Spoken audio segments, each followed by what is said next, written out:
اس وقت انسانی اسمگلنگ کا مرکز راولپنڈی ہے، اور راولپنڈی میں سے 6th روڈ اس کا مرکز ہے، اور وہاں بیرون ملک جانے کے حوالے سے جتنے دفاتر بھی قائم ہیں، مثلا کوئی بھی ٹریول ایجنسی کسی کو ورک پرمٹ پر باہر نہیں بھیج سکتی، لیکن مثال کے طور پر میں ایک ٹریول ایجنسی کا نام لیتا ہوں،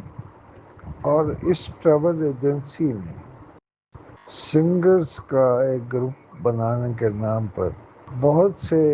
لوگوں کو، جن میں زیادہ تعداد کشمیریوں کی ہے، ان کو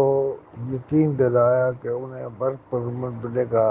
اور اس کے ساتھ برطانیہ کا ویزا بھی ملے گا۔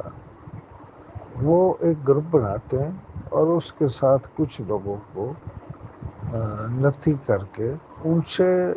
مطلب آپ یہ سمجھ لیں گے جس طرح کسی بندے کو نچوڑا جا سکتا ہے، اس کو نچوڑ کر فارغ کر دیتے ہیں۔ ان سنگرز کے نام پر جو گروپ بنتے ہیں اور جن شوز کا اشتہارات چھپتے ہیں، وہ شوز کبھی نہیں ہوتے، کبھی منعقد نہیں ہوتے، وہ ملتوی ہوتے رہتے ہیں، اور وہ مختلف شہروں میں کرائے جانے کا اعلان کیا جاتا ہے۔ میرا FIA سے سوال یہ ہے کہ وہ اپنے دفتروں میں بیٹھ کر رپورٹیں بناتے رہتے ہیں کہ ہم نے کریک ڈاؤن کر دیا، ہم نے